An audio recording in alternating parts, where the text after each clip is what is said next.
Rất lại khúc rồi rong tới giờ là tỏi khúc rồi bây rong tới tạo ướp lót đấy toàn chuyện nó hơi như vậy con nó để chạy nơi qua đọt cái chạy đuôi quay để phải cho vương màu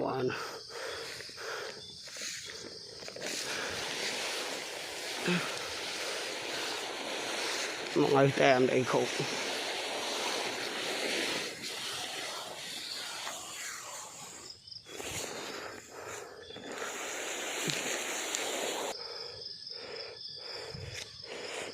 tôi hô từ này em làm ra ơi đây